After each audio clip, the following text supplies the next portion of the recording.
बिस्मिल्लाहिर्रहमानिर्रहीम, अस्सलामुअलैकुम नाज़रीन, आप देख रहे हैं द लास्ट स्टार। मैं हूं यासिर रशीद। नाज़रीन, पार्लिमानी कमेटी बराए कौमी सलामती का इजलास हुआ जिसमें अपोजिशन लीडर भी मौजूद थे, अपोजिशन रहनुमा भी मौजूद थे। उस इजलास के बाद आर्मी चीफ ने सहाफ़ियों से गुफ्तगू करते हुए कहा कि अमरीका को अड्डे ना देने का फैसला किया है, अमरीका को अड्डे नहीं दिए जाएंगे। वज़ीर आज़म की गैर मौजूदगी बहुत बड़ा सवालिया निशान रही। अपोजिशन इस पर तनकीद करती दिखाई देती है कि अगर ये इतना ही बड़ा मामला था, कौमी पॉलिसी को आपने वज़ा करना था, दुनिया को एक पैगाम देना था, अपोजिशन को एक पेज पर लेकर आना था, तो वज़ीर आज़म को उस इजलास में आना चाहिए था। फवाद चौधरी का यह कहना था कि अपोजिशन लीडर की राय के बाद वज़ीर आज़म ने ना आने का फैसला किया, जबकि मरियम औरंगजेब यह क्लेम करती हैं कि अपोजिशन लीडर कौमी असम्बली मियां शहबाज शरीफ साहब की जानिब से ऐसा मुतालिबा किया ही नहीं गया। स्पीकर कौमी असम्बली की तरफ से इजलास बुलाया गया था और सवाल ही पैदा नहीं होता कि अपोजिशन लीडर ने ऐसा मुतालिबा किया हो और उनके मुतालिबे पर वज़ीर आज़म ने ना आने का मुतालिबा मान लिया हो। इसके अलावा सहाफ़ियों के खिलाफ पंजाब असम्बली में एक बिल मंजूर हुआ, उस पर आज एहतजाज भी हुआ। गवर्नर हाउस पंजाब के बाहर एहतजाज किया गया। गवर्नर खुद आए, उन्होंने खिताब किया, यकीन दहानी करवाई कि हम वो बिल वापस लेंगे, तमाम शिकें वापस लेंगे। स्पीकर पंजाब असम्बली चौधरी परवेज़ इलाही से राना मोहम्मद अजीम साहब का रब्ता हुआ। उन्होंने कहा कि मैं सहाफ़ियों का सबसे बड़ा अलंबरदार हूं, मैं खुद ये शिकों को वापस लूंगा, सहाफ़ियों का तहफ़्फ़ुज़ यकीनी बनाया जाएगा। इसके अलावा लोड शेडिंग के मामले पर भी बात करेंगे कि लोड शेडिंग के हवाले से अपोजिशन क्या राय रखती है, हुकूमती मौक़िफ़ क्या है। आज हमारे पैनल में मौजूद हैं, इस्लामाबाद से हमारे साथ मौजूद हैं सुहेल इकबाल भट्टी साहब और राव खालिद साहब, जबकि कराची स्टूडियो से हमें ज्वाइन किया है सईद खावर साहब ने। आप तमाम हज़रात का बेहद शुक्रिया। राव साहब, सबसे पहले आपकी जानिब आता हूँ। कौमी सलामती के बारे में गुफ्तगू करते हैं, जब हम एक एजेंडा तय कर रहे हों, हमने दुनिया को पैगाम देना हो, वज़ीर आज़म एक दिन पहले असम्बली फ्लोर पर तमाम कौमी पॉलिसी को वज़ा कर रहे हों, तो अगले दिन कौमी सलामती जो पार्लिमानी कमेटी बराए कौमी सलामती है उसके इजलास में वज़ीर आज़म का ना आना अपोजिशन का शिकवा किस हद तक बजा लगता है और वज़ीर आज़म की मसरूफियात के बायस ना आना आपको किस हद तक वैलिड लगता है? यासर, एक तो बुनियादी बात है कि ये जितना अहम इशू है उस पर ठीक है तौजीहात बहुत दी जा रही हैं।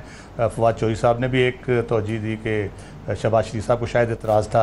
फिर एक मैंने सुना एक वज़ीर साहब कह रहे थे कि नेशनल जो ये कमेटी है बुनियादी तौर पर सिक्योरिटी कमेटी, इसके में प्राइम मिनिस्टर उस तरह से यानी शिरकत ना भी करे तो कितना मसला नहीं है, क्योंकि वो पार्लियामेंटेरियंस और उनसे जो सियासी जमातें हैं उन पर मुश्तमिल होती है और उनको बुनियादी तौर पर ब्रीफ किया जाता है। लेकिन मैं समझता हूँ जो इशू की अहमियत है उस हवाले से प्राइम मिनिस्टर को भले वो हाज़िरी लगाने आ जाते, लेकिन होना चाहिए था इस इजलास में। ये बहुत इम्पॉर्टेंट इशू है। पाकिस्तान जिस किस्म की सूरत हाल से दो चार होने जा रहा है, जिस किस्म का मंजरनामा पार्लियामेंटेरियंस को भी बताया गया, कमेटी में बताया गया, DGISI ने उनको ब्रीफ किया, जनरल फैज़ हमीद साहब ने, फिर आर्मी चीफ साहब ने जिस तरह सवालों और सब उनको एक एक चीज़ वजाहत से बयान की। अफ़गानिस्तान के हवाले से अभी सिर्फ बात हुई है। आप अंदाज़ा लगा लें 8 घंटे अगर आप एक मौजू पर इतना थ्रेडबेयर डिस्कशन करते हैं तो उसकी नज़ाकत, उसकी अहमियत कितनी होगी। तो उस हवाले से मैं समझता हूँ कि प्राइम मिनिस्टर साहब को चाहिए था कि उसमें ज़रूर आते। अभी मौका है, दूसरे 2 इशू कश्मीर और इंडिया के हवाले से जो होनी है चीज़ें, उस पर जो बात होनी है, एक सेशन और होना है। तो प्राइम मिनिस्टर को मेरा ख्याल है कि अब अपोजिशन भी चाह रही है वो आएँ। जो फवाद चौधरी साहब का एतराज़ था शायद वो उस तरह से नहीं मान रहे अपोजिशन, वो कह रहे हैं कि ऐसी कोई बात नहीं है। तो दूसरी तरफ से जो अहमियत के हवाले से पर्टिकुलरली मेरा ख्याल है कि प्राइम मिनिस्टर को नो डाउट उनका मौजूद होना और ख़ुद जिस तरह वो अंडरस्टैंड करते हैं चीज़ों को, मेरा ख्याल है शायद वो भी बहुत अच्छे तरीके से एलेबोरेट कर सकते हैं वहाँ पे बैठ के। उनका भी इंटरनेशनल हाईएस्ट लेवल पे होता है, इंटरनेशनल कम्युनिटी में होता है। इस तरह आर्मी चीफ उनका होता है, जनरल फैज़ हमीद इंटेलिजेंस शेयरिंग के हवाले से उनके पास जो मालूमात है। या सिर्फ बुनियादी बात यह है कि ये बहुत अहम इशू था, इसमें कोई शक नहीं है। और ये ब्रीफिंग बहुत इंपॉर्टेंट थी जिसमें पूरे मुल्क की जो नुमाइंदा जमातें हैं मुंतखब, वो भी उसका हिस्सा थी।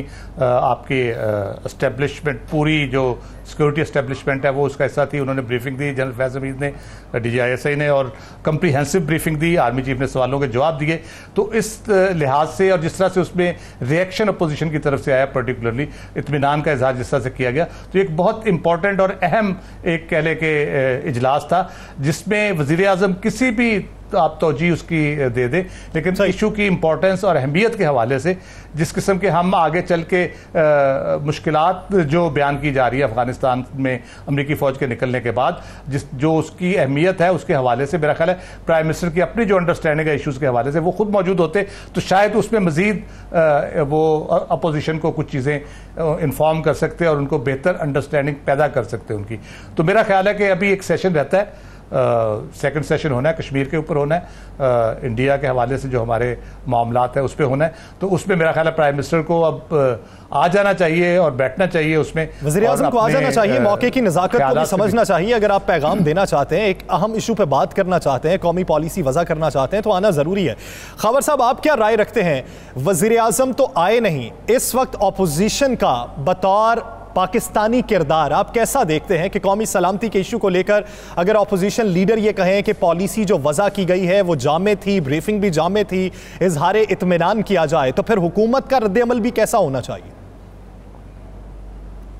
देखिए, पहली बात तो ये है कि पाकिस्तान एक बहुत बड़े अजीब गरीब दौर से गुज़र रहा है और मैं समझता हूँ कि हमारे इर्द गिर्द जो हमें बैरून सरहदात मामलात दरपेश है वो बहुत अहम है। अब अफ़गानिस्तान में देखें कि वहाँ से अमेरिका बड़े सालों के बाद उसकी फ़ौजों का इनखला हो रहा है। ऐसे में अमेरिका को एक ऐसा खित्ता चाहिए जहाँ से बैठकर वो अफ़गानिस्तान के मामलात देख सके और वहाँ मामलात ठीक रख सके, लेकिन उसको ऐसी सूरत हाल में पाकिस्तान की तरफ से साफ जवाब मिला। हमारे वज़ीर-ए-आज़म ने कहा कि वो इस मामले पर अमेरिका के साथ नहीं है और वो अमेरिका के लिए इस्तेमाल होने के लिए तैयार नहीं है। ये बड़ी खुशाइंद बात थी कौम के लिए भी, सियासी जमातों के लिए भी और हमारे एक कौमी बयानिया के लिए भी। लेकिन ये जो ब्रीफिंग हुई है उसमें वज़ीर-ए-आज़म को मौजूद ना होना, मुझे बदकिस्मती से ये लग रहा है कि हमें कौमी यकजहती के लिए जो मौक़े दस्तयाब हो रहे हैं, जिस पर हम मुत्तहद हो सकते थे, हम एक मुठ हो सकते थे और हम एक यकजा होकर पाकिस्तान के लिए कोई पॉलिसी इख्तियार करते, उसमें वज़ीर-ए-आज़म का ना होना बड़ा मानी खेज़ है। और इसमें आप देखें, जैसा राव साहब ने कहा कि कश्मीर के अलावा दूसरे मामलात हैं उस पर भी सेशंस होने हैं, तो हमें इस पर कौमी यकजहती बेदार करने के लिए और कायम करने के लिए वज़ीर-ए-आज़म को और तमाम जमातों को एक ऐसा मैसेज भेजना है दुनिया के लिए और ख़ास तौर पर अमेरिका के लिए कि हमने कोई ये बयान, हमारे वज़ीर-ए-आज़म ने कोई ऐसे इंटरव्यू में बैठ कर नहीं दिया, बल्कि हमारी पूरी कौम मुत्तफ़िक है और वज़ीर-ए-आज़म के साथ पूरी जमातें खड़ी हैं और कौम जो है इस बात पर इत्तफ़ाक़ रखती है कि हम अमेरिका के लिए इस्तेमाल नहीं होंगे, हम अपनी सरज़मीन को, पाक वतन को ऐसे अज़ाइम के लिए इस्तेमाल नहीं होने देंगे जिससे इस खित्ते से किसी और खित्ते के लिए बदअमनी के मामलात पैदा हों। और ख़ास तौर पर अफ़गानिस्तान का अमन पाकिस्तान के लिए नागुज़ीर है। अफ़गानिस्तान के लिए हमने बहुत कुर्बानियाँ दी हैं। आप देख लें 3 अशरों में हमने पाकिस्तान ने क्या कुछ गंवाया है। हमने अपना घर का नुकसान किया है, लेकिन हमने अफ़गानिस्तान में अमन कायम करने के लिए दुनिया से टक्कर ली है। तो अभी एक अहम मौका है और इस नाजुक मरहले पर हमें कौमी इत्तफ़ाक़ राय पैदा करने की ज़रूरत है। 70,000 जानों की कुर्बानी दी गई है, उसके बाद अगर हम अमन की जानिब लौट रहे हैं, अमन की जानिब गामज़न है, तो हमारे किरदार की भी तारीफ़ की जानी चाहिए। भट्टी साहब, कल का जो इजलास हुआ, उस इजलास के बाद इत्तलात क्या है, खदशात क्या है हमें अफ़गानिस्तान के हवाले से कि अगर अफ़गानिस्तान से इनखला मुकम्मल हो जाता है तो अफ़गानिस्तान में कैसी सूरत हाल पैदा होगी जो हमारे लिए बुरी हो सकती है? जैसे देखिए, खित्ते की तेज़ी से बदलती हुई सूरत हाल और पाकिस्तान को दरपेश अंदरूनी और बैरूनी संगीन चैलेंज के पेश नज़र ये एक अहम तरीन कौमी सलामती की मीटिंग हुई और जहाँ पर जैसे हम बात कर रहे थे कि प्राइम मिनिस्टर को हर सूरत पेश होना, यहाँ पर शिरकत करनी चाहिए थी, लेकिन उन्होंने शिरकत ना करके एक रंग में भंग डाल दी और बात दूसरी तरफ निकल गई। लेकिन जो उसका ऑब्जेक्टिव था और जिसके ऊपर सारी बात हुई, और गुज़श्ता रोज़ हमने खबर ब्रेक भी की कि वहाँ पर सवालात भी बिलखुसूस किए गए इसी तनाजुर के अंदर, चूँकि मुस्लिम लीग नून के रहनुमाओं ने 2 रोज़ कब माजी के पाकिस्तान के एक्स जो एम्बेसडर्स हैं उनको बुलाकर उनसे ब्रीफिंग ली ताकि वो टू द पॉइंट और मोस्ट रेलिवेंट क्वेश्चंस कर सकें। तो पूरी तैयारी करके आए थे और फिर उसके बाद DGISI जनरल फैज़ हमीद और उसके साथ army chief general Kamarjit Bajwa ने बहुत मौसर तरीके के साथ न सिर्फ ब्रीफिंग दी बल्कि उन सवालों के भी जवाब दिए। 2 टोक अंदाज में बताया गया कि हम हर तरह से तैयार हैं, जो पाकिस्तान के रोल किरदार मांगने की कोशिश की गई, जो कि पाकिस्तान इससे पहले बहुत बेहतर तरीके से निभा चुका है। पाकिस्तान पर आलमी ताकतों का दबाव क्या है? पहला दबाव यह था कि भारत को अफगानिस्तान के अंदर उसका रोल दिया जाए। पाकिस्तान ने कहा कि हमने अमन के क़याम के लिए कुर्बानियां दी, $150 अरब का नुकसान उठाया, 70,000 जानें कुर्बानियां दी, इसलिए कि वहां पर अमन कायम हो, अफगानिस्तान मुआशी तरक्की की राह पर गामजन हो। अगेन आप वहां पर भारत का रोल चाहते हैं ताकि अगेन वहां पर प्रॉक्सी वॉर भी रहे और अफगानिस्तान के हालात खराब रहे। ऐसा नहीं हो सकता। उसके बाद फजाई अड्डों की बात आई। रात हमने ये खबर ब्रेक की और ये सवाल किया गया कि कि अमेरिका को अड्डे देने के हवाले से बातचीत भी चल रही है। पहले कुछ स्टेटमेंट्स आई कि अड्डे दे दिए गए हैं, फिर उसके बाद अनाउंसमेंट हुई कि हम अड्डे नहीं देंगे। तो ये किसका फैसला है? तो दो टोक अंदाज में आर्मी चीफ की तरफ से ये जवाब दिया गया कि ये रियासत का फैसला है, हम सबका ये मुतफिक का फैसला है कि किसी सूरत अड्डे नहीं दिए जाएंगे। फिर ये भी सवाल सामने आया कि इसके क्या कॉन्सिक्वेंसेज होंगे, चूंकि माजी के अंदर जब पाकिस्तान से डू मोर का मुतालबा किया गया तो हिस्ट्री हमारी ये रही कि हमने बदकिस्मती के साथ फौरन सरेंडर किया और अब हम उसी ताकत के सामने खड़े होने को तैयार हैं। तो जवाब दिया गया कि हमने तैयारी के साथ हैं, जो भी इसके मुमकिन नताइज होंगे हम उसको फेस करने को तैयार हैं। जिसकी बुनियादी शर्त क्या है? हमारी तैयारी मुकम्मल है, लेकिन कौम की और हमारे कौमी जो लीडर्स हैं, हमारे रहनुमा हैं, उन्होंने जो तैयारी करनी है वो नामुकम्मल है। वो तैयारी क्या है? वो तैयारी ये है कि आपने जो मुल्की सिक्योरिटी से रिलेटेड मसाइल हैं, कौमी मसाइल हैं, उनके ऊपर सियासत नहीं करनी, उनके ऊपर आपने सेम पेज पर खड़ा होना है।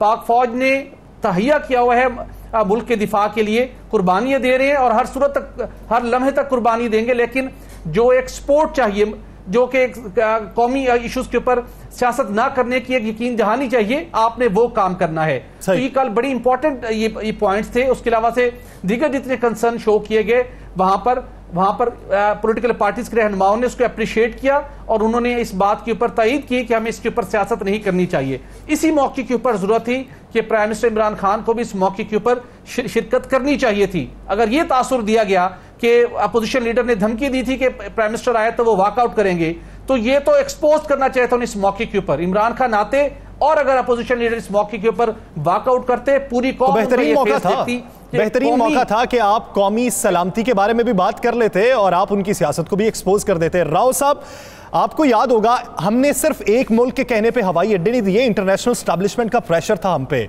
तो अब आने वाले दिनों में आप क्या देखते हैं कि जब हमने इंटरनेशनल एस्टैब्लिशमेंट को एक पैगाम देना है तो वो मुत्तहिद होकर दे सकते हैं, लेकिन हमारे अगर सोशल मीडियाज देखे जाएं तो लीगी कारकुनान कुछ और मौक़िफ़ रखते हैं। PTI के कारकुनान एक कंपेन बाकायदा मुनज़्ज़म तरीके से चला रहे हैं कि वो हुकूमत थी जिसने सरेंडर किया, जिसने अड्डे दिए, वो हुकूमत थी जिसने भारत के साथ आमों की पेटियों का तबादला किया, वो हुकूमत थी जिसने ये किया, और ये हुकूमत ऐसी है कि जो सीधा ये कह रही है नो मोर, सीधा ये कह रही है कि जब तक आर्टिकल को ख़त्म नहीं करते हम भारत से बात नहीं करेंगे। तो हमें बतौर उम्मत, बतौर पाकिस्तानी, हमें मुत्तहिद होने की ज़रूरत नहीं? बिल्कुल, ये तो बहुत बुनियादी चीज़ है किसी भी कौम के लिए। जो इमरान खान बात करते हैं, जो गैरत मिल्ली होती है, वो तो सबसे इम्पॉर्टेंट चीज़ है। और वो आप इत्तेहाद और इत्तफाक से कम अज़ कम इस बुनियादी नुक्ते पे कि हमने अपनी गैरत पे, अपनी इंटेग्रिटी पे, अपनी सॉवरेनिटी पे सौदेबाजी नहीं करनी। बदकिस्मती रही, कुछ मिसअंडरस्टैंडिंग थी, कुछ बदकिस्मती रही हमारी।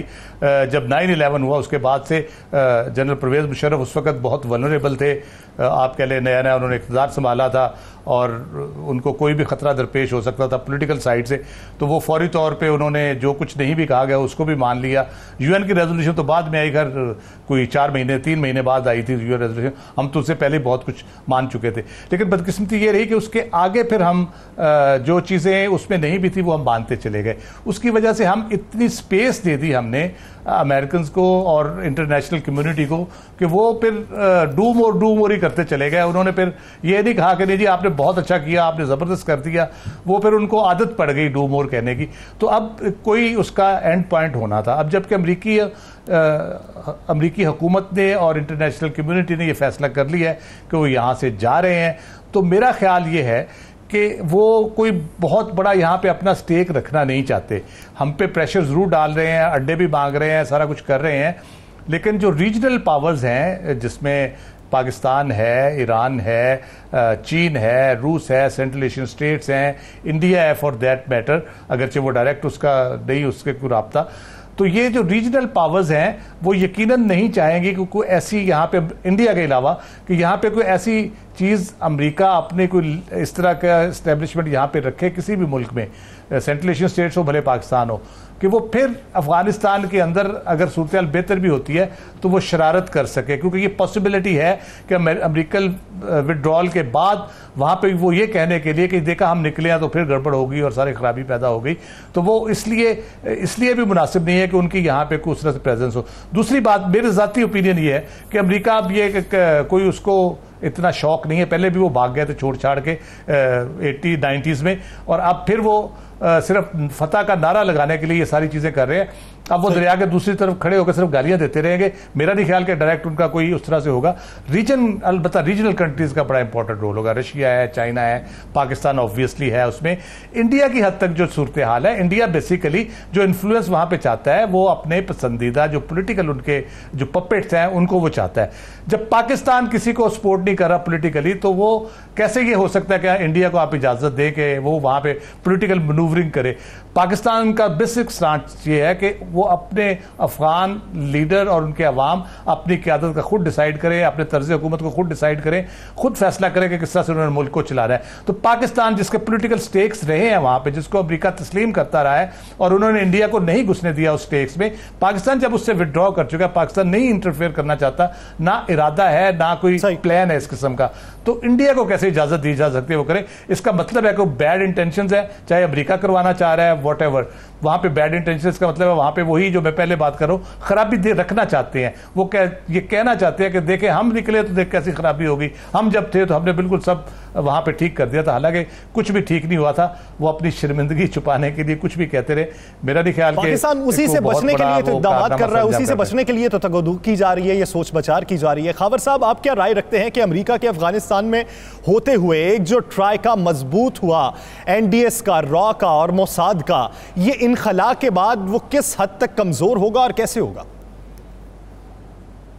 पहली बात यह है कि ये देखें, अमेरिका ने दुनिया में जितनी भी जंगें लड़ी हैं वो किसी भी जंग में कामयाब नहीं हो सका।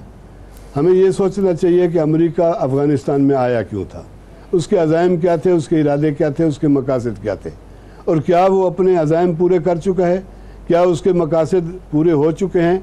और वो जो ट्राइका है और वो जो यहाँ बैठकर खित्ते का अमन तबाह कर रही थी, वो ट्राइका इस काबिल हो गई है कि अमेरिका के चले जाने के बाद वो अफ़गानिस्तान के मामलात को संभाल सके या भारत को अफ़गानिस्तान में कोई रोल दिला सके, ऐसा मुमकिन नहीं है। अमेरिका के मफादात अभी अफ़गानिस्तान में ख़त्म नहीं हुए, और मैं समझता हूँ कि हमें बड़ी बारीक बीनी से सोचना चाहिए, इसलिए कि एक बड़ी खारजी जंग जीतने के लिए हमें अपने दाखिली बहरान पर काबू पाना होगा, और हमें जो आपस की छोटी छोटी लड़ाइयाँ हैं, हमारे छोटे छोटे किस्से, इनको ख़त्म करने पड़ेगा। अगर हम ये किस्से ख़त्म ना कर सके तो जो हाल हमारा अंदरून मुल्क हो रहा है, दाखिली मैदान में हो रहा है, यही खारजी मैदान में होगा। तो मेरे ख्याल में हमें अमेरिका को जवाब देने के बाद भी अमेरिका के अहदाफ पर, अमेरिका के अज़ाइम पर नज़र रखनी चाहिए, ताकि वो कोई चोरी छुपे अमेरिका का इलाही भारत हमारा ज़ाती दुश्मन है और अज़ली दुश्मन है, वो हमारे साथ कोई भी हाथ कर सकता है और होते रहते हैं। वो अक्सर हमारे साथ ऐसे खेल खेलता है जो किसी तरह से भी किसी जमहूरियत को मेल नहीं खाते, लेकिन इसके बावजूद वो पाकिस्तान को हमेशा सफ़ाई हस्ती से मिटाने के दर पे रहता है। इसी तरह अब भी मैं समझता हूँ कि अमेरिका अगर जाएगा तो ज़ख्मी सांप जो होता है वो एक ज़्यादा ख़तरनाक होता है। हमें उसके जहर से बचना है, हमें उससे डंक से बचना है, और वो हम इसी सूरत में बच सकते हैं कि हम अपने दाखिली बहरान पर काबू पाएँ। हमारे किस्से ख़त्म होने चाहिए, कल ये किस्से तमाम हो जाने चाहिए थे, लेकिन वहाँ वज़ीर-ए-आज़म की अदम मौजूदगी से हम असल मौजू को छोड़कर वज़ीर-ए-आज़म की मौजूदगी अदम मौजूदगी पर गुफ्तगू कर रहे हैं। ये मैं समझता हूँ कि हमें इस सिलसिले में अपने इरादे साफ़ करने होंगे, अपना बयानिया कौमी बयानिया पेश अपना दिल भी साफ करना होगा, इरादे भी साफ करने होंगे, बयानिया भी एक रखना होगा। अगर एक मेज पे बैठे हैं तो कुदूरतें खत्म करके एक मेज पे बैठ के तहिया आइंदा का करना होगा। भट्टी साहब, आप क्या समझते हैं? एक ट्राइका खित्ते में बदअमनी फैलाने का, दूसरा अगर हम मजबूती के साथ आगे बढ़ते हैं, पाकिस्तान, चाइना और रशिया, ये ट्राइका खित्ते में अमन के लिए आगे बढ़ता है, तो खित्ते में हमें फवाइद क्या हो सकते हैं और फैटफ और दीगर फॉरम्स पर मुश्किलात क्या हो सकती हैं? देखिए, फैटफ को तो एक पॉलिटिकल और एक अपनी जो वर्ल्ड पावर है, अपने मकासद को हासिल करने के लिए मुसलसल इस्तेमाल करती आ रही है, जिसकी बड़ी मिसाल है कि पाकिस्तान ने 26 पॉइंट्स के ऊपर अमल किया और उसके बाद भी हमें ग्रे लिस्ट में रखने का फैसला किया गया। तहम दूसरी जानिब जो आपका सवाल है, पाकिस्तान को इस हवाले से बहुत बिल्कुल क्लैरिटी है अपने रोल में और रीजनल सिचुएशन के हवाले से। और यही जो रिसेंट पास्ट के अंदर जो अमेरिकन के साथ जो डिस्कशन हुई, इवन सीआईए के जो चीफ ने जब पाकिस्तान का विजिट किया, वहां पर भी इसी बात का पाकिस्तान ने यादा किया कि हमने माजी से लर्न किया है, हम उस डर्टी गेम में अब नहीं जाएंगे। अब इस वक्त जो खित्ते की जो साउथ एशिया की जो सूरत हाल है, पाकिस्तान उसके अंदर एक लीडिंग रोल प्ले कर रहा है कि यहाँ पे पायदार अमन का क्याम हो, यहाँ पे इकोनॉमिक एक्टिविटी हो, और ये उस वक्त हो सकती है जब रीजनल कनेक्टिविटी हो। पाकिस्तान इसके ऊपर बहुत फर्म बिलीव रखता है और यही वजह है कि पाकिस्तान ने अफगानिस्तान को दावा दी बाज़ाब्ता तौर के ऊपर कि अब अफगानिस्तान सीपेक का हिस्सा बने। पाकिस्तान चाहता है कि सेंट्रल एशियन मार्केट को एक्सप्लॉइट किया जाए, उसके साथ साथ अफगानिस्तान को इसके बेनिफिट्स हों, और यही वजह है कि अब पाकिस्तान नहीं चाहता कि यहाँ पे हालात खराब हों। यही वजह है कि पाकिस्तान किसी एक जगह पे खड़ा होकर दोबारा अफगानिस्तान के लिए मुश्किलात पैदा करने वालों का साथ दे, या वो लोग जो खित्ते का अमन के दर पे हैं उनके साथ खड़ा हो। पाकिस्तान पीसफुल इन्वायरमेंट के ऊपर यकीन रखता है और इसी तरीके के साथ हमारे तमाम खित्ते के जो प्लेयर्स हैं उनके साथ हमारी रिलेशंस हैं और इस बात के ऊपर इत्तफाक है कि अब यहाँ पर पायदार अमन का क्याम होना चाहिए। और इसके लिए जरूरी है कि जो मुख्तलिफ मंसूबे बिलखसूस सीपेक है, जिसमें हमें बताया गया 2 रोज कबल के सीपेक के हवाले से एक मरतबा फिर आप पाकिस्तान को चंद बड़ी खबरें मिलने वाली हैं और ये दोबारा फास्ट ट्रैक के ऊपर शुरू होने जा रहा है। ये वो प्रोजेक्ट है और ये वो रीजनल कनेक्टिविटी है जिसके लिए जरूरी है कि यहाँ पर अमन हो, जिसके लिए जरूरी है कि उसके फ्रूट्स न सिर्फ पाकिस्तानियों को बल्कि इस खित्ते के तमाम ममालिक को मिले। और पाकिस्तान ने इसी वजह से अफगान तालिबान और दीगर तमाम धड़ों को तमाम इंटरनेशनल स्टेक होल्डर के साथ बिठाया, मुज़ाकरात करवाए, पाकिस्तान के अंदर नशिस्त हुई ताकि अफगानिस्तान के अंदर मुज़ाकरात के जरिए पायदार अमन कायम हो और वहाँ के जो अवाम हैं जिन्हें वो बेहतरीन अपने लीडर समझते हैं उनका इंतखाब करें। और उसके लिए जरूरी है कि वहां पर जो आलमी ताकतें अपना रोल मजीद प्ले करना चाहती हैं उनका वो रोल ना हो, बिलखसूस इंडिया का। तो पाकिस्तान को बिल्कुल इस हवाले से क्लैरिटी है कि अब आगे हमने किस तरीके के साथ बढ़ना है। जो माजी की सिचुएशन थी उससे हमने लर्न किया है। पॉलिसी के हवाले से तो क्लैरिटी है, लेकिन अंदरूनी मसाइल जो हैं, अंदरूनी कदूरतें जो हैं, एक दूसरे के साथ गिले वो आपको कंधे से कंधा मिला के जब खड़े होने की जरूरत है उस वक्त एक दूसरे के गिरेबान पे हाथ ना डालें। जब जबान से एक ही जुमला कहने की जरूरत है तो एक दूसरे के खिलाफ जुमले अदा ना करें, बल्कि कौमी पॉलिसी को अगर वजह किया जाना है तो एक ही आवाज के साथ एक सतह पे खड़े होकर दुनिया को पैगाम दें। नाज़रीन, दीगर इश्यूज पे बात करेंगे एक शॉर्ट ब्रेक के बाद। Stay with us.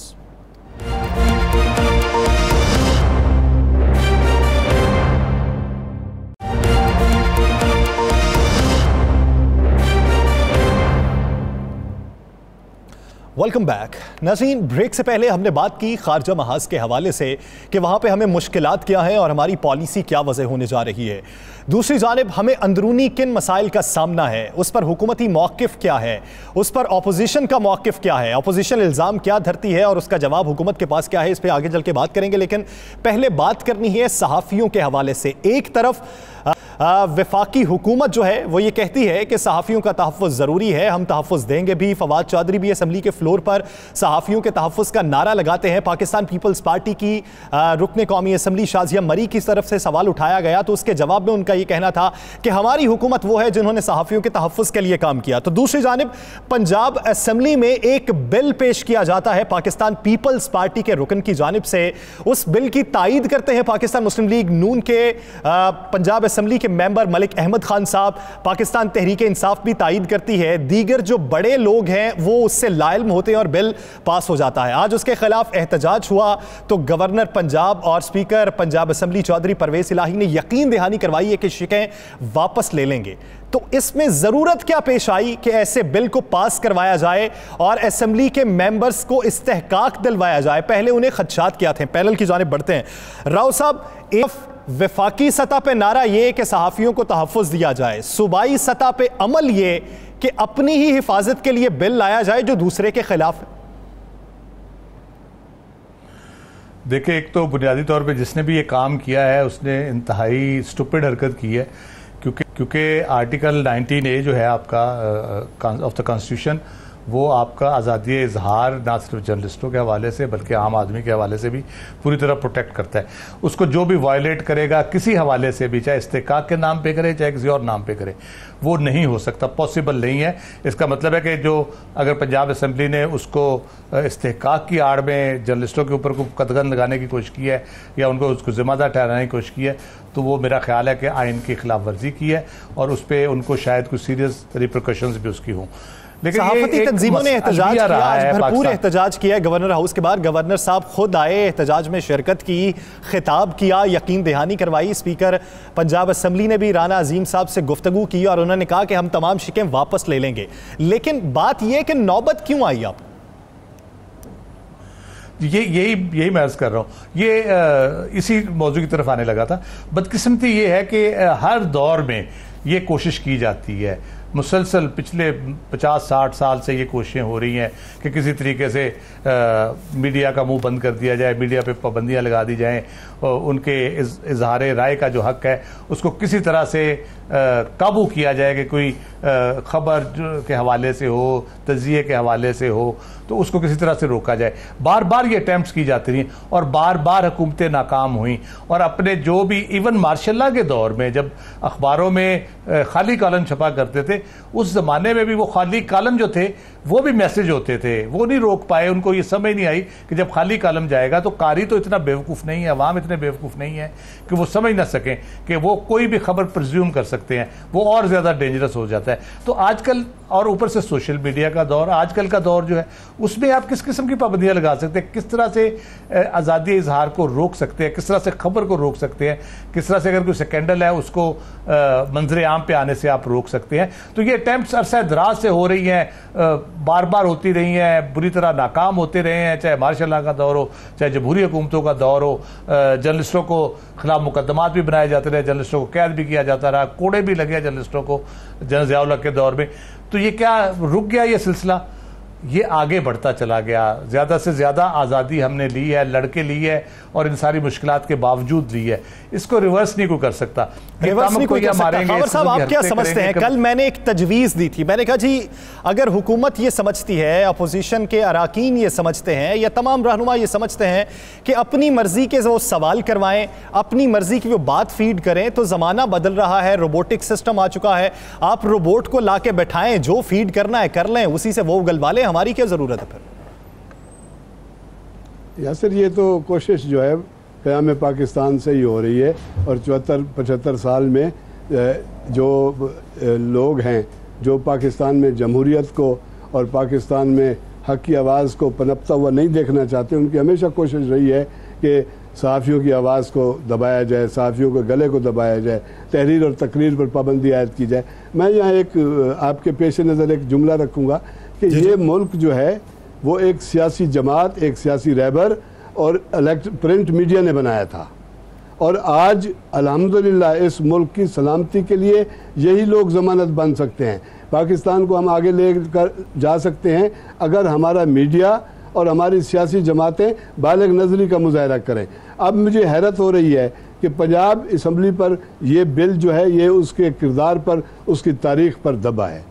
एक तरफ सिंध में पाकिस्तान पीपल्स पार्टी की जो हुकूमत है उसने यहाँ एक बिल पास किया है। उस बिल में सहाफ़ियों को रोज़गार के मौक़े बचाना, उनकी जान और माल की हिफाजत करना, उन्हें काम के मौक़े फ़राहम करना, महफूज तरीके से ज़िंदगी गुजारने के मौक़े फ़राहम करना, ऐसा बिल पास हो रहा है। और इत्तफ़ाक़ है, ये दो रंगी नहीं तो क्या है कि पंजाब असम्बली में पाकिस्तान पीपल्स पार्टी का रुकन असम्बली वो एक ऐसा बिल पेश कर रहा है जिसमें सहाफ़ियों का गला दबाने की साजिश तैयार की जा रही है। मैं समझता हूँ कि ये कोशिशें कामयाब नहीं होंगी। ये परवेज़ इलाही का हम एक तरह से उनके रुतबुल लिसान थे, उनकी तारीफ़ करते थे, उनके सियासी किरदार की और उनके कौमी किरदार की, लेकिन आज उनके सरबरस्ती में उनकी असम्बली में ये बिल पास हुआ है जिसमें सहाफ़ियों को दीवार से लगाने के लिए, आज़ादी इजहार पर पाबंदी लगाने के लिए और सहाफ़ती अक़दार पर कदगन लगाने के लिए कोशिश की जा रही है। हम ये जो आज मीडिया की आज़ादी है ये हमें प्लेट में रख कर पेश नहीं की गई, बल्कि इसके लिए हमारे लोगों ने कुर्बानियां दी है, कुर्बानियां दी है और उसके बाद हमने ये हक हासिल किया है। भट्टी साहब, आप क्या राय रखते हैं? वो दौर भी था कि जब शाह वाला की जी हुजूरी उनके दरबारी तादमे आखिर तक नहीं करते थे, वो भी कोई वक्त ऐसा आता था कि बगावत कर जाते थे। तो हमें क्या किरदार अदा करना चाहिए कि हमें वो जुबान इस्तेमाल करने की बात की जा रही है कि आपको हम जो बताएं आप वो सवाल करें। हमें तो ये कहा जाता है कि हम आपके प्रोग्राम में सोलो आएंगे, हमारी किसी के साथ टू शॉट विंडो नहीं बनेगी। ये इस तरह की अगर सहाफत करवानी है तो फिर आप लिख के लगा दें कि बराए फरोख्त इदारा है। जैसे देखिए, ये इनका ख्वाब कभी पूरा नहीं हो सकता और ये चाहते हैं कि ये सवाल किया जाए और सोलो आएंगे और ये गेस्ट होना चाहिए, आपके साथ बैठ के बात करेगा। तो इस मकसद के लिए आपके पास सरकारी मीडिया मौजूद है, सरकारी मीडिया मौजूद है, आप रेडियो मौजूद है, टीवी मौजूद है, वहां पर जाके ये प्रैक्टिस कर सकते हैं। लेकिन असूली तौर पर वहां पर भी इनको नहीं करनी चाहिए, ताकि जो मकसद है, भले आप पीटीवी के ऊपर बैठे बात कर रहे हैं, आपसे जब सवाल किया जाता है जो अवाम के मसाइल हैं, जिस मकसद के लिए आपको जहां तक भेजा गया, आप उसके ऊपर पूरा नहीं उतर पा रही, कुछ मसाइल आपके तवज्जो में नहीं है, जब मीडिया सवाल उठाता है तो आपके तवज्जो में पहुंचते हैं, आप उसके ऊपर एक्शन करते हैं। तो जो इनकी ये कोशिश है कि आप इनको अपनी मर्जी का सवाल करें, आप इनको डिक्टेट करें, कंट्रोल करें, ये ख्वाहिश कभी पूरी नहीं होगी। ये हर 6-8 माह बाद ये अटेम्प्ट हो रही है मुसलसल, कभी मरकज की सतह के ऊपर, अब पंजाब की सतह पर हुई है। ये कोशिश भी कामयाब नहीं होगी।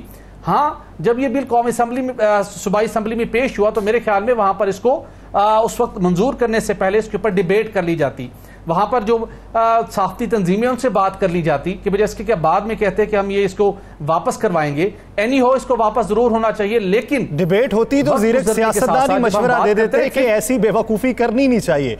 भट्टी साहब, आगे बढ़ते हैं। उम्मीद करते हैं कि ये शिकें वापस होंगी और इस तरह की अटेम्प्ट दोबारा नहीं होगी। आगे बढ़ते हैं और इस वक्त मौजूदा सूरत हाल पे बात कर लेते हैं। गर्मियों के मौसम में गैस की फिर से शदीद किल्लत हो रही है, बिजली का बहरान सर पे खड़ा है। LNG को लेकर, LPG को लेकर शाहिद खाकन अब्बासी साहब जो मौक़िफ़ रख रहे हैं, इल्ज़ाम धर रहे हैं, वो कहते हैं वफाकी हुकूमत झूठ बोल रही है। ये गर्मियों में क्या कभी माजी में भी गैस की किल्लत का हमें सामना रहा? अगर नहीं रहा तो अब की बार वजह क्या?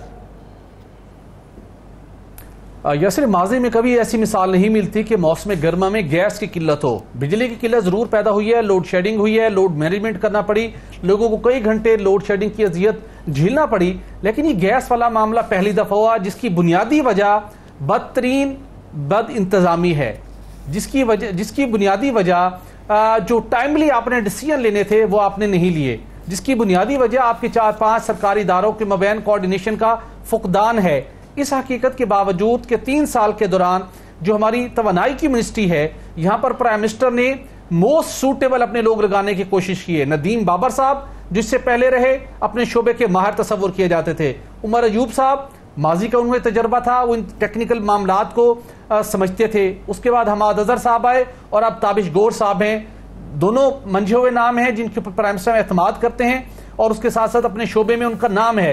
लेकिन उसके बावजूद ये हमें सूरत हाल देखना पड़ी। दुनिया भी हम पर हंसती होगी कि पहले पाकिस्तान के अंदर माजी में ये प्रॉब्लम थी कि हमारे पास पावर प्लांट्स नहीं थे, डिमांड ज्यादा थी। अब हमने पावर प्लांट्स लगा लिए, अब हमने रोना शुरू कर दिया कि सरप्लस लग गए। जब सरप्लस लग गए तो जो लग गए थे, जिनकी डिरेटेड कैपेसिटी 33,000 मेगावाट है, हम 3 सालों में नया पावर प्लांट तो अपने नहीं लगाना था।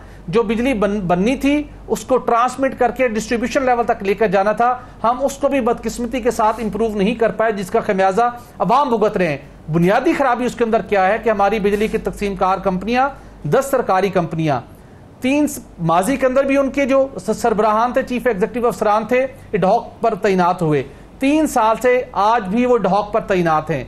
एक इलेक्ट्रिकल इंजीनियर को चीफ एग्जीक्यूटिव ऑफिसर अपॉइंट किया जाता है जिसने कमर्शियल डिसीजन करने हैं, जिसने इलेक्ट्रिकल इंजीनियर से काम लेना है, HR से काम लेना है, IT वाले से काम लेना है, वो एक्सपर्ट नहीं लाए जा रहे। अल्लाह अल्लाह करके एक प्रोसेस शुरू हुआ। प्राइम मिनिस्टर ने डायरेक्शन दी कि इन खाली पोस्ट के ऊपर मुस्तकिल बुनियादों के ऊपर मार्केट से रेलेवेंट एक्सपीरियंस के हमें लोगों को अपॉइंट किया जाए। दिसंबर 2020 में डायरेक्शन हुई, कैबिनेट ने फैसला किया, एडवर्टीजमेंट का प्रोसेस शुरू हुआ, 4 से 5 माह लगे। लास्ट वीक जब सखर इलेक्ट्रिक सप्लाई कंपनी का, पहले कंपनी के चीफ एग्जीक्यूटिव ऑफिसर का सारा प्रोसेस होने के बाद एडवर्टीजमेंट हुई, 27 दरखास्तें आई, 9 लोग शॉर्ट लिस्ट हुए, 3 लोगों का नाम कैबिनेट को भेजा गया। जब समरी वहां तक पहुंची, एक 4 माह की उसके पीछे मेहनत थी, तो वहां पर वज़ीर-ए-आज़म के मामले खुसूसी बराए तवानाई ताबिश गोहर साहब ने एतराज उठा दिया कि जिस बोर्ड ने इन 3 कैंडिडेट से इंटरव्यू लिया था वो बोर्ड तहरील हो चुका है, अब नया बोर्ड है, तो लिहाजा नए बोर्ड को दोबारा से इनके इंटरव्यू करने चाहिए। तो जिसके बाद वो सारा प्रोसेस जो 4 माह से जारी था उसको एक मरतबा फिर स्क्रैप कर दिया गया कि यह मामला बोर्ड के पास जाएगा, बोर्ड चाहे तो इन उम्मीदवारों को दोबारा इंटरव्यू करे या फ्रेश प्रोसेस स्टार्ट करे। मतलब 5-6 माह और आपने काम को लटका दिया। भट्टी साहब, मुझे ब्रेक पे जाना है, ये बता दें कि आने वाले दिनों में 1 महीने के दौरान गर्मी की शिद्दत में इजाफा तो होगा, प्री मॉनसून का भी जो अभी स्पेल आया वो कोई खास नहीं रहा। अगर मॉनसून आता है तो पन बिजली की पैदावार में किस हद तक इजाफा होगा? अजियत मजीद तो नहीं बढ़ेगी? देखिए, पन बिजली की पैदावार में तो इजाफा होने जा रहा है नेक्स्ट वीक से, चूंकि अब तरबेला डैम में जो इनफ्लो है वो बढ़ रहा है मुसलसल। लेकिन मसला ये है कि आगे जून, जुलाई और अगस्त के अंदर चूंकि अब हब्स बढ़ेगी, एयर कंडीशन का इस्तेमाल बहुत ज़्यादा बढ़ जाता है, आपकी और पीक डिमांड बढ़ेगी। तो जो आपका बुनियादी फॉल्ट सिस्टम में मौजूद है कि आप 24,000 मेगावाट से ज़्यादा बिजली ट्रांसमिट नहीं कर पाते, आपकी डिमांड, पीक डिमांड जुलाई अगस्त में 28 से 30,000 मेगावाट तक जाने का इम्कान है। तो प्लांट्स आपके पास मौजूद है 33,000 मेगावाट के, तो आप 24 से 25,000 मेगावाट के तक अपने आप को महदूद रखते हैं। तो ये वो वजह है जिसकी खमियाजा इस मुल्क की मौशत भुगत रही है, जिसका खमियाजा इस मुल्क के अवाम भुगत रहे हैं कि जब प्लांट्स नहीं थे उस वक्त भी लोड शेडिंग, अब पावर प्लांट सरप्लस है फिर भी लोड शेडिंग। तो प्राइम मिनिस्टर इमरान खान को अपनी टीम से सवाल करना चाहिए कि 3 साल से सवाल करना चाहिए। अगर 3 साल का अरसा गुजर चुका है, हम दावे इतने कर चुके हैं, सिस्टम तरीके दावे हो चुके हैं, इकदामात हम कर रहे हैं, तो फिर ये मजबूरियां क्यों हैं? फिर हमें ये असर क्यों देखने में आता है कि अभी तक बिजली की फरावानी नहीं हो सकी? वही कमी का सामना है। नाज़रीन, दीगर इश्यूज पर बात करेंगे एक शॉर्ट ब्रेक के बाद। Stay with us.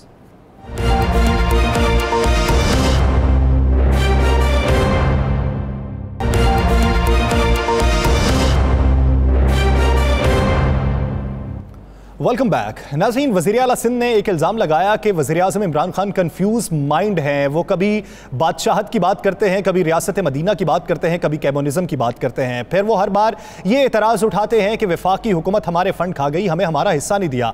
अब की बार वो ये कह रहे हैं कि वफाकी हुकूमत हमारा ज़कात का फ़ंड खा गई है। तो वजह क्या है? वफाकी हुकूमत क्यों ताउन नहीं करती सिंध हुकूमत से? सिंध हुकूमत के इल्ज़ामात किस हद तक दुरुस्त हैं? खबर साहब की जानिब बढ़ेंगे। खबर साहब, क्या वजह है? अब नया इल्ज़ाम है क्या? 29 करोड़ की बात की जा रही है कि 29 करोड़ दिए नहीं गए वफाकी हुकूमत की जानिब से। सिंध हुकूमत का मौक़िफ़ और उसके जवाब में वफाकी हुकूमत का मौक़िफ़ क्या है? यासिर, ये मैं पहले तो इस निज़ाम के बारे में बात करूँगा 1-2 जुमलों में। ये जो ज़कात और उशर का निज़ाम है, ये जनरल ज़िया-उल हक़ के दौर में आया था। बदकिस्मती से रोज़ अव्वल से आज तक इस निज़ाम में शफाफियत नहीं लाई जा सकी। इस पर हमेशा उंगलियां खड़ी की जाती हैं और इसको सियासी मकासद के लिए हमेशा इस्तेमाल किया जाता है। अब जब बात हो रही है, वफाक जो है वो हर साल सिंध को ज़कात की मद में 2.5 अरब रुपए देता है, लेकिन इस बार ये हुआ है कि इन्होंने 29 करोड़ 27 लाख रुपए कम दिए हैं, जिस पर सिंध हुकूमत भिन्नाई हुई है। और हमारे वज़ीर ज़कात और उशर हैं, उन्होंने कहा है कि जी हमारे ज़कात के पैसे भी खा गई है। कल भी सुहेल अनवर सियाल से बात हुई, उन्होंने कहा कि हमारे ज़कात के पैसे भी ये खा गई है वफाकी हुकूमत। ये मामला चल रहा है, उसकी वजह है इसमें गलत फहमियाँ हैं या तहफ़्फ़ुज़ात हैं वफाक के दरमियान और सिंध हुकूमत के दरमियान। उसकी वजह यह है कि एक तो कायमा कमेटी है सिंध असम्बली की, उसने 3-4 नुकात दिए थे और उन्होंने कहा था कि ज़कात और उशर के मामले में साफ़ सुथरा काम नहीं हुआ। उसमें एक तो उन्होंने ये कहा कि इन्होंने एक कार्ड जो है ओपन पिन कार्ड दे दिए हैं, ATM कार्ड, कोई भी जाके ऐसे निकाल सकता है। तो एक तो ये एक रास्ता निकाला गया है पैसे कमाने का। दूसरा ये था कि गुजारा अलाउंस चंद लोगों को दिए गए, बल्कि बड़ी तादाद है गुजारा अलाउंस दिए गए हैं जो कि इस आइन में नहीं है, इसके कानून में नहीं है। गुजारा मुतसादिम दिए गए, मैं समझता हूँ बिल्कुल उसके खिलाफ है। इसका जो रूह है इसकी निज़ाम की, उसके गुजारा अलाउंस सिर्फ मुस्तहक ज़कात को जा सकता है, इसको सफ़ेद पोश को नहीं जा सकता। इसके अलावा एक और काम हुआ है कि पिछले हफ्ते जो सुनवाई हुई अदालत में, तो अदालत ने भी कहा कि सिंध में ज़कात व उशर का निज़ाम शफाफ नहीं है, इसलिए कि ये सियासी मामलात के लिए इस्तेमाल किए जा रहे हैं इसकी रकूम, इसको जो है वो शफाफ होना चाहिए। इसके बाद वफाक ने जो आखिरी पैसे आने थे वो अभी रोके हुए हैं, इस पर मामलात देखे जा रहे हैं और इंशाअल्लाह ताला इनको पैसे मिलेंगे, लेकिन ये है कि इनको इस निज़ाम में शफाफियत लानी चाहिए, निज़ाम में शफाफियत लानी चाहिए। राव साहब, वक्त की कमी के बायस छोटी छोटी सी स्टेटमेंट चाहिए आपकी। आप क्या राय रखते हैं कि वफाक का मौक़िफ़ किस हद तक दुरुस्त है? ये जानबूझ के पार्टी क्लैश की वजह से पिंच किया जाता है सिंध को? ये सियासी बयानात है, सारे एक दूसरे को नीचा दिखाने के लिए लगे रहते हैं, करते रहते हैं। इससे पहले ज़कात के पैसे मिल रहे थे, इसके पहले एनएफसी के तहत पैसे मिल रहे थे, तो क्या कमाल कर दिया सिंध हुकूमत ने, कौन सा वहाँ पे दूध और शहद की नहरें बहनी शुरू हो गई हैं। 13 साल हो गए हैं पीपल्स पार्टी की हुकूमत को सिंध के अंदर, तो वो अपना बता देना क्या एक वो अगर कोई उनकी आती भी है, कोई पब्लिसिटी अगर करते भी हैं, हम ये करने जा रहे हैं, अभी 13 साल बाद भी वो अगर ये कह रहे हैं कि हम ये करने जा रहे हैं, तो 13 साल में आपने क्या किया? जब पूरे फंड्स भी आपके पास आ रहे थे, आपको ये शिकवे नहीं होते थे जो आजकल हो रहे हैं। मेरा ख्याल है कि ये सीरियस कोई मसला नहीं है, ये सियासी बयानबाजी एक दूसरे के खिलाफ अपने, और ये बढ़ेगी आगे जैसे जैसे इलेक्शन करीब आते जाएंगे, ये बढ़ती चली जाएगी एक दूसरे के खिलाफ इल्ज़ाम तराशी और इस किस्म की चीज़ें। तो कोई बहुत सीरियस मसला नहीं है ये। अब हुकूमतें बैठ के मसले हल कर लेती हैं, डिस्ट्रीब्यूशन ऑफ बहुत संजीदा मसला नहीं है। भट्टी साहब, आप इस पर क्या राय रखते हैं कि पाकिस्तान पीपल्स पार्टी और पाकिस्तान तहरीक इंसाफ के दरमियान आने वाले दिनों में ताल्लुकात क्या होंगे? फ्रेंडली अपोजिशन होगी पीपल्स पार्टी की तरफ से? देखिए, पाकिस्तान पीपल्स पार्टी और पाकिस्तान तहरीक इंसाफ का माज़ी करीब में भी और उससे पहले भी एक वर्किंग रिलेशनशिप है जो मुख्तलिफ औकात के अंदर उसको बुरोकार लाया जाता है। यूसुफ रज़ा गिलानी साहब की मिसाल आपके सामने है, लेकिन ये वर्किंग रिलेशनशिप हो या आपकी सियासी मुखासमत हो, उससे सिंध के अवाम को मुतासर नहीं होना चाहिए। सिंध के वो मनसूबे जो सालों से पाया तकमील तक नहीं पहुंच सके, जहां पे अरबों रुपए का ज़िया हुआ, वो पानी के मनसूबे हों, वो ट्रांसपोर्ट के मनसूबे हों या कोई और मामलात हो, आपकी शख्सी चपकलिश हो, आपसी चपकलिश हो या पार्टी की चपकलिश हो, वो एक तरफ पे रहे और सिंध के अवाम उससे मुतासर ना हो, पाकिस्तान के अवाम उससे मुतासर। बहुत शुक्रिया सुहेल इकबाल भट्टी साहब, राव खालिद साहब और सईद खावर साहब इस हवाले से अपना वक्त देने के लिए। नाज़रीन, द लास्ट आवर से मुझे यासिर रशीद को दीजिए इजाज़त। अल्लाह निगहबान।